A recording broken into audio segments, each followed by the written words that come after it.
Morning, folks. First day of 2026.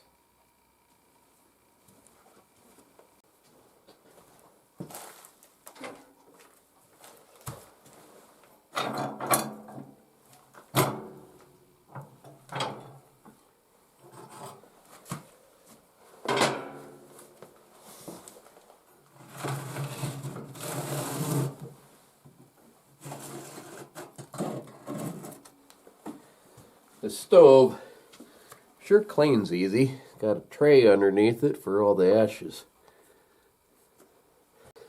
So you just pull out the tray and go and dump it, and it's all clean again. Pretty dang slick setup.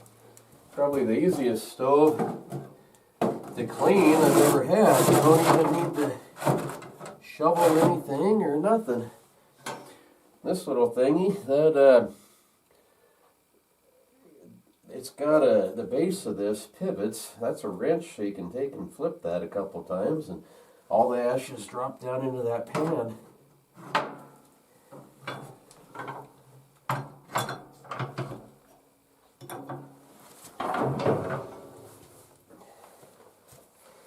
I always try to set these up so that they're ready to go the next time you need them. I've already got some kindling and paper in here. I think I got paper in there. I don't see any.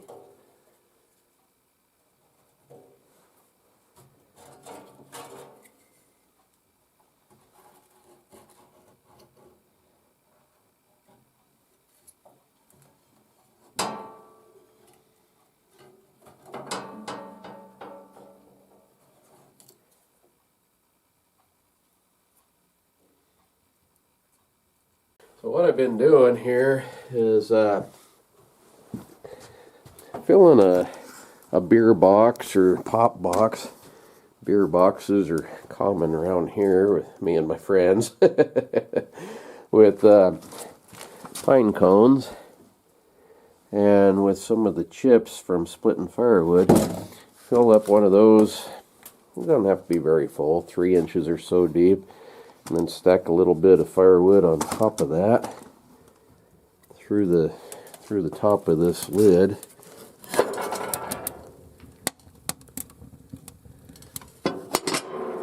And so far it's taken off every time. This little stove, that's pretty neat. It's got a damper there. It's got the big door you could open for a really big damper. Got another damper there. Oops. It's got a little tiny damper right there, and then on the back side of it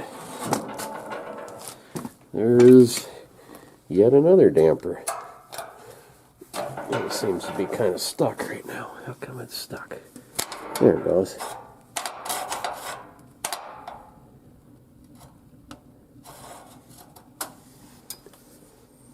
It's a pretty cool old stove. I looked it up. Restored, they're worth quite a little bit of money. I only paid $250 for it from a fella the other side of town. I still have not done the base. I want to fill that up with cement still. I've got the cement to do it, it's just haven't had time, and my buddy Greg told me I got the wrong kind. He says that what I really needed was cement mortar, which that's what I told the fella I wanted, was brick mortar. That's not what he sold me. So that's kind of disappointing. I guess I'll have to find the right stuff and use this for something else. But on my phone here, let me see if I can find it quick. Restored, there we go. Restored, that's what that stove should look like. There's a bunch of pieces missing.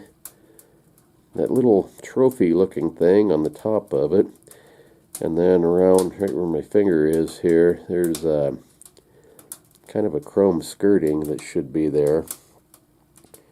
Restored, that one in the picture was on eBay for $5,000. Crazy. glass on this stove is not glass. It's crystal rock. It's mica, they call it. It's paper thin. It's about as thick as one of those disposable water bottles people are buying in a case, you know, the real thin, almost too almost too thin water bottles. You have to be careful not to crush them when you drink them, but that's, I don't know if you can hear that. It's very, very thin. It's pretty cool. Hard to believe that's rock that we're looking through right now. I don't know why they got away from the upright design on these. Not only can you put firewood in through the door,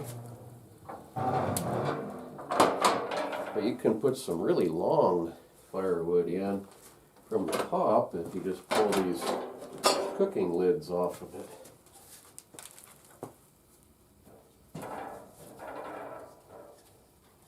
I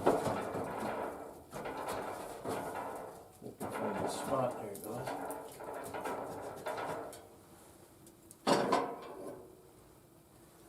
Makes it kind of nice. Any of the wood that I cut for the other house, the fairgrounds house, that stove had a 2-foot long deep firebox. It was more of a barrel stove, where this one in the house, it's got a square box that it's 20 inches, but you really can't get nothing in there past about 16, 18, and it's just not room through the door. That other one, I could put 2-foot long pieces of wood in. So some of this firewood I've got is really too long to go in the house, but I can use it in here because that thing's so tall. Makes it nice. I like this stove. It puts out a fair amount of heat too. The first time I fired it up, the end grain on this wood, on this shelf, the pitch was starting to kind of bubble. It was getting really too hot against this wall. So I put some of these tin signs and things against the wall, but also I put a heat shield on here.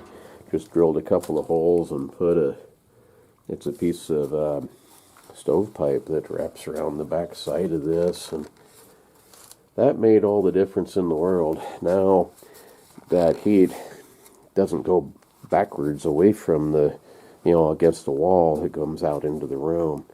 So that was a big improvement. I really hated to drill holes in a stove that was from late 1800s, early 1900s, but you got to make things usable too. As far as collector value and all that, if somebody wanted to restore that, they could still patch those holes and do that, and I'm never going to. I like the way it looks just the way it is. Anyway, like I said, today is the first day of the year, and I hope you all have a have a good day that's hangover free. Last night it was kind of funny. Me and Cindy, we were in bed by probably 9 o'clock, and sound asleep, and I thought I heard one of the dogs hiccuping or something, and that's kind of what it sounded like, was hiccups. It was boop, boop, boop, boop, like that, but it didn't really quite sound right, and I thought, what is that? And I sat up. Cindy heard it too. She woke up, and we laid there in bed trying to figure out what it was, and it sounded like, no, it's not in the house, it's outside someplace. So I got up and looked out the window and didn't see anything, and I thought, you know what, I bet it's midnight. I bet those are fireworks we're hearing. And that's what it was. I turned on the light enough to see what time it was. It was 2 minutes after 12, and we couldn't see the fireworks, but we could hear them going off. They had to have been more around toward town, around the corner of the mountain from us. But somebody straight across the way, they lit up a couple, so we got to see some. But then after that, like I say, it's midnight. I went down and threw another log on the fire and had a heck of a time getting back to sleep. So I'm kind of tired, but we're not hungover. We didn't go out. We didn't do anything. Didn't drink a bunch or nothing like that. It was just kind of a nice, relaxing New Year, like most of ours usually are. But anyway, today, nothing you're going to want to watch probably, but I've got the corner of this room as my leather workshop. I got my bench up here, which I desperately need to clean off and get doing some stuff. I've got several gun holsters and a rifle scabbard and different things I got to get done. This machine here, this is a riveting tool. It's foot operated. Kind of neat. I think there's a patent date on here. I don't see it now offhand. I think it's early 1900s. April 75, so it's probably, well, it would have to be 1875, so it's older than I thought it was. This is a hand crank sewing machine. It's not old, it just looks it. I like non-electric stuff when I can. I have actually used that on the tailgate of my truck, and it's kind of nice to be able to have that option. You know, you don't have to, I could use that up in the woods if I wanted to, but, you know, someplace away from power. Anyway, what I want to do, what I started to say, is this big old pile of junk that's just kind of been stacked in the corner for now. This stuff we've been moving in here, I need to figure out a place to put it. So probably, I don't know if I want to pull that bench out from that corner or just what, but I need to build some shelves or something to put things like the neat's foot oil and different bottles onto. I got some old style lantern lights I need to hang up. A lot of this stuff doesn't need to be in here. I got a bunch of old antique type stuff like this guy's prospector and another prospector here. And that's something, by golly, I'd like to do again. I used to be pretty heavily into the gold panning and haven't had time in the last few years. There's a bunch of stuff in here, a bunch of these old crock jugs and whiskey bottles and, you know, these kind of bottles. Stuff like that. I got a whole bunch of them. I need to sort through them and find a place for them, or maybe sell them or something. I don't know. I kind of hate to get rid of them though. I'm not sure what all's in this box actually. This one's got some antique bottles. This one's cool. Look at this one. Cindy found this one and that other one. Well, we were deer hunting years ago. When was the last time you saw a top like that on this type of a bottle? You see these on some of the older canning jars and stuff like that. These ones here have them, but these are reproduction. They're not old. That one there, that's old. There's any markings on it or anything. I don't think there is. This one here is the same way.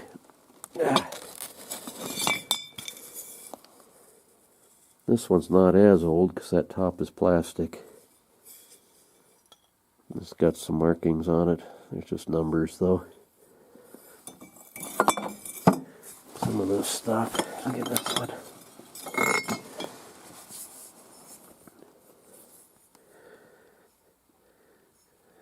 Railroad. Let's see. Success to the railroad, it says.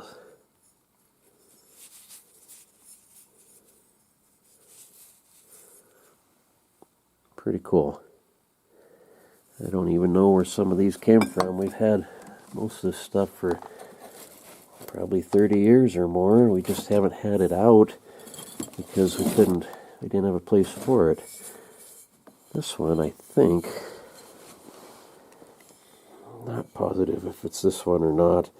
One of these with the cork top, it's an old whiskey bottle, Cindy found on the old livestock trail going to Leesburg. Now that one of these, I don't know, like I say, if it's that one or one of these others. But one of them is probably from the 1800s. Going over there, that town was founded in 1866. Well, I mean, who knows? People have been back and forth from there since then, so it might not be older, as old as that. It could have been newer. But very possible it could have been from the early days. So, anyway, like I said, this is all a bunch of junk I need to go through. Some of it needs to be gotten rid of. These old books and things, hunting books and different stuff. Herter's catalog from 1970. All that stuff's kind of collectible. Herter's used to be like the Cabela's is today. Growing up, I had a copy of this catalog, or one like it, by my bed. This was kind of my wish book. It had, all the good antique. At that time, they weren't antique, but all the good stuff in here. There's rifle stocks. Bunch of rifle stocks, looks like. Sling swivels. Gun cabinets. Oops, come back here. Put this over here. Herter's one gun rack for trucks. That's pretty neat. Bows, arrows. What is this stuff? Looks like outdoor or outboard motor type stuff. Fishing lures. Fish hooks. Fish finders.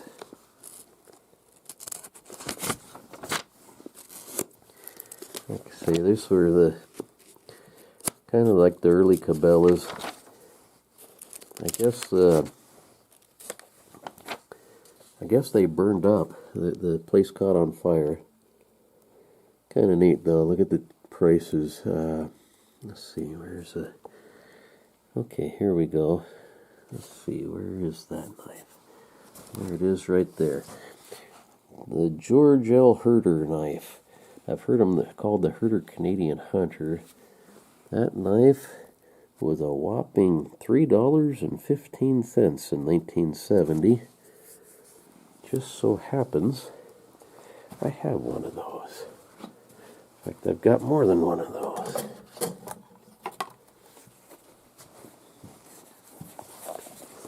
This has always been one of my most favorite knives. They hold a great edge. I like the shape of them. Just a dandy knife. Like I said, I got a couple of them. I still use them. Hunting clothes.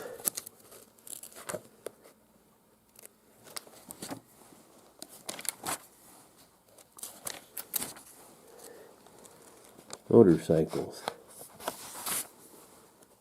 Reloading stuff. That's something, dang it, YouTube's rules. Here's reloading dies.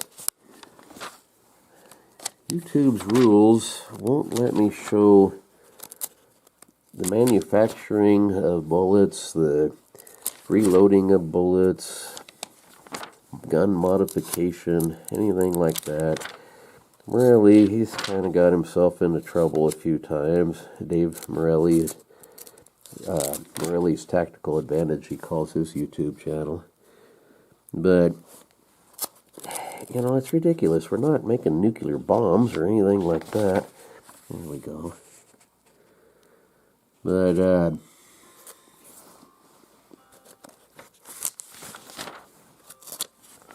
I have some old reloading tools, which started all that were in the Old West and stuff, the 1873 Winchesters and Marlins and probably by Whitney and a bunch of those others. a lot of times they came complete with a reloading tool, and it's a tong type tool. It looks like a nutcracker. I got a bunch of those, and I still use them. The last couple of days with the New Year's and stuff, Cindy bought me a little reproduction 1892 Winchester copy. It's a Rossi in a 357 Magnum, and it's not a cartridge I ever really thought much of, but I've got several 38 specials that are revolvers, and I thought I'd like to have a rifle to go with it, because I can shoot 38 special or 357 Magnum through that. It doesn't really want to function that well with the 38 specials. It works great with the Magnums. But anyway, the last couple of days I've been reloading a bunch of those bullets so I can go and play with that little gun. And I thought about showing that on here, but like I said, their rules are just stupid. You'll get in trouble if you do, and it's just not, not worth the trouble. Let's see here. What do we got here? Here's Husqvarna Firearms. Husqvarna Husky Sporting Rifles. That's the same folks that used to make they still do make the chainsaws. Same people. They used to make firearms. And it was a whopping $103 in 1970. Here's a shotgun for, where's the price on it? Right there, $135. $38, I guess it is. I don't have my goggles on. Anyway, those reloading tools, I've been thinking about that. I can't show using them. I can show them and kind of explain how they work, I think, without getting in trouble. Crossman 99. That would be a BB gun for $27.